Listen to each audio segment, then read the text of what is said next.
Hello friends, आज हम पढ़ेंगे हमारी केमिस्ट्री का चैप्टर 1 जो है मैटर एंड इट्स कंपोनेंट्स। अरे ये क्या, हमें तो मिल ही नहीं रहा। चलो यहाँ से शुरू करते हैं। ये तो करेक्ट आंसर आ गए। ये रहा मैटर एंड इट्स कंपोनेंट्स। अब हम इसकी इंट्रोडक्शन पढ़ते हैं। वैसे फ्रेंड्स पढ़ने की ज़रूरत नहीं, इसमें यही लिखा हुआ है कि मैटर, ये हमारा पूरा यूनिवर्स मैटर एंड एनर्जी से बना हुआ है। हम सब मैटर से सराउंडेड हैं। हम खुद भी एक मैटर ही हैं। इनफैक्ट जो एयर को हम ब्रीथ करते हैं, जो पानी हम पीते हैं, जो खाना हम खाते हैं, जो क्लॉथ्स हम वियर करते हैं, वो भी मैटर है। अब क्वेश्चन उठता है, मैटर क्या है? वो कोई भी चीज़ जो स्पेस की ऑक्यूपाई करती है, उसका वेट है और जिसे हम अपनी आँखों से देख सकते हैं, उसे हम मैटर कहते हैं।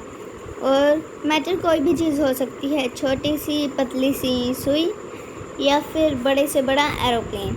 इसलिए जो भी चीज़ हम देखते हैं वो मैटर होता है। इनफैक्ट हम एयर को देख नहीं सकते, लेकिन फिर भी एयर में मास होता है और वो स्पेस को ऑक्यूपाई करती है, इसलिए हम उसे मैटर कहते हैं। चलिए अब हम मैटर की प्रॉपर्टीज़ पढ़ लेते हैं। मैटर स्पेस को ऑक्यूपाई करता है, इसके अंदर मास होता है और इसे हम अपनी आँखों से देख सकते हैं। सो फ्रेंड्स, जो मैटर की स्टेट्स हैं वो हैं सॉलिड, लिक्विड एंड गैस। ये इंटरकन्वर्टिबल होती हैं कूलिंग एंड हीटिंग की हेल्प से। जैसे कि हमने लिक्विड को फ्रिज में रखा, उसे हमने कूल किया तो ये सॉलिड बन गया, और उसी सॉलिड को हमने हीट करके लिक्विड बनाया, और जब वो लिक्विड बन गया तो उसे और भी हाई फ्लेम पर हीट कर हमने उसे गैस बना दिया। नेक्स्ट क्वेश्चन है, मैटर किस चीज़ का बना होता है? मैटर छोटे छोटे पार्टिकल्स का बना होता है जो बहुत सारे होते हैं, उन्हें हम मॉलिक्यूल्स कहते हैं। और ये पार्टिकल्स रैंडम मोशन में होते हैं, और ये रैंडम मोशन हर डायरेक्शन में पॉसिबल होता है। अब हम important properties of solids, liquid and gases पढ़ेंगे। सॉलिड्स क्लोजली पैक्ड होते हैं और इनके बिटवीन में कोई भी इंटरमॉलिक्यूलर स्पेस नहीं होती है। सॉलिड्स की फिक्स शेप होती है और वो फ्लो नहीं करते।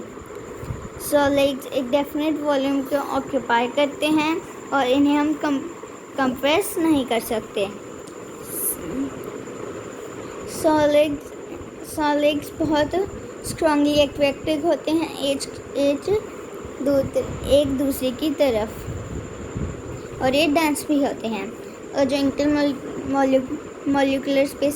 इंटरमॉलिक्यूलर स्पेसेस होती हैं सॉलिड्स में, वो बहुत कम होती हैं, जिसके कारण अट्रैक्शन बहुत ज़्यादा होती है। अब हम नेक्स्ट पेज पर चलते हैं। सो फ्रेंड्स, अब हम पढ़ेंगे प्रॉपर्टीज़ लिक्विड मॉलिक्यूल्स की। जो लिक्विड के अंदर मॉलिक्यूल्स होते हैं वो लूजली पैक होते हैं, इसलिए उनके अंदर जो स्पेस होती है, आप देख सकते हैं इनमें कितनी कम स्पेस है। इनमें उससे ज़्यादा स्पेस है, लेकिन इनमें गैसेस से कम स्पेस होती है। जो लिक्विड्स होते हैं उनकी कोई फिक्स शेप नहीं होती, उन्हें हम जिस तरीके के कंटेनर में डालेंगे वो उसी चीज़ की शेप ले लेंगे। और जो लिक्विड्स होते हैं उनके एक डेफिनेट वॉल्यूम होता है और वो आराम से कंप्रेस हो सकते हैं। और जो अट्रैक्टिव फोर्सेस होती हैं लिक्विड मॉलिक्यूल्स के बीच में, वो कम होती हैं सॉलिड से। हम किसी भी लिक्विड को हीट कर उसके मॉलिक्यूल्स की दूरी को बढ़ा सकते हैं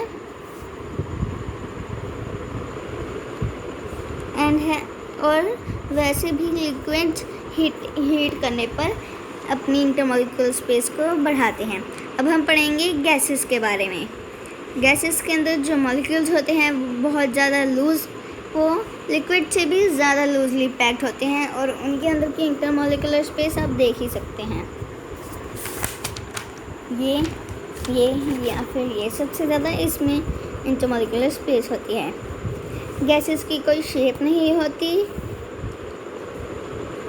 और वो भी उसी कंटेनर की शेप ले लेते हैं जिसमें वो डाले जाते हैं। अब हम चलते हैं नेक्स्ट पेज पर। एंड फ्रेंड्स, जो गैसेस होते हैं उनकी कोई डेफिनेट वॉल्यूम नहीं होती, और वो इजीली कंप्रेस हो सकते हैं।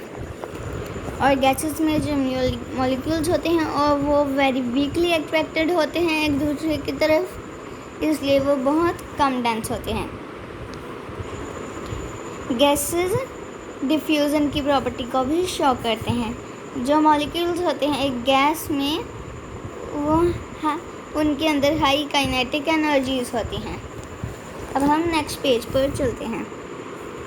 मैटर बहुत सारे टाइनी पार्टिकल्स का बना होता है जो टाइटली पैक्ड होते हैं सॉलिड्स में, लूजली पैक होते हैं लिक्विड्स में, और बहुत ही ज़्यादा लूजली पैक होते हैं गैसेस में। अब हम इस बात की डेप्थ में जाएंगे और हम बहुत सारी अलग अलग टर्म्स को जानेंगे जो इससे एसोसिएट करती हैं।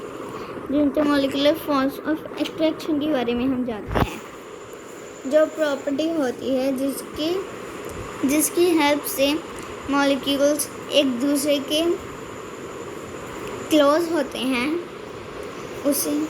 उसे हम इंटरमॉलिक्यूलर फोर्स कहते हैं। अट्रैक्शन, उसे हम इंटरमॉलिक्यूलर फोर्स ऑफ अट्रैक्शन कहते हैं। ये सॉलिड्स में मैक्सिमम होती है एंड लेस होती है लिक्विड्स में, एंड लीस्ट होती है गैसेस में। अब हम चलते हैं आगे। हाई इंटरमॉलिक्यूलर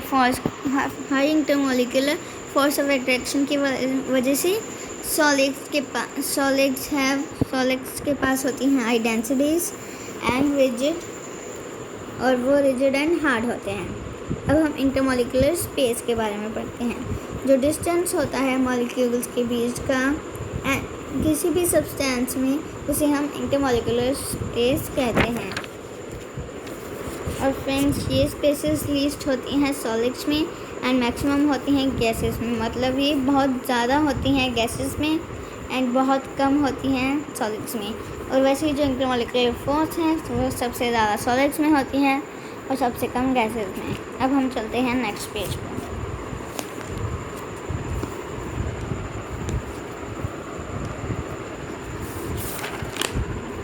ये देखिए, हम काइनेटिक एनर्जी को तो भूल गए थे। काइनेटिक एनर्जी के बारे में पढ़ेंगे हम।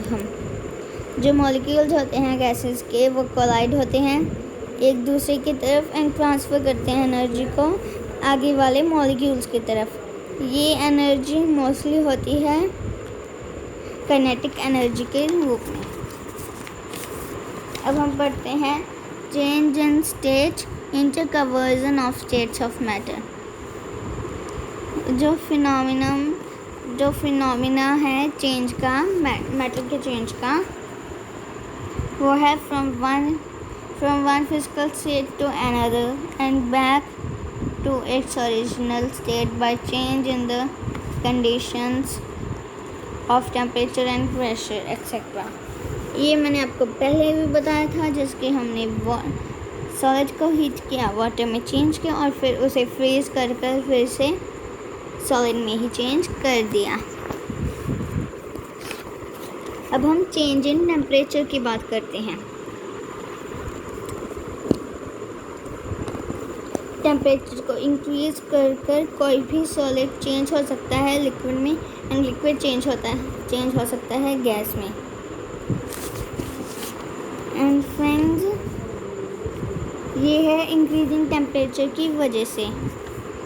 और जो काइनेटिक एनर्जी होती है मॉलिक्यूल्स की, वो इंक्रीज़ करती है क्योंकि एज वो फ्रीली मूव करते हैं, उनके रिजल्ट्स होते हैं increase of space and change of state,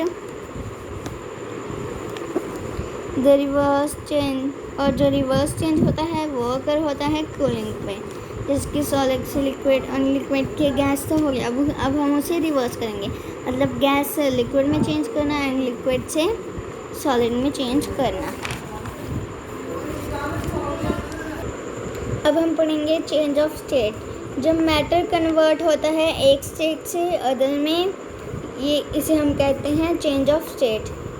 अब हम इसे अंडरस्टैंड करते हैं वेरियस प्रोसेसेस की हेल्प से, जो प्लेस को देख सकते हैं चेंज ऑफ स्टेट में। ये हमने पहले भी देख लिए थे सब प्रोसेसेस।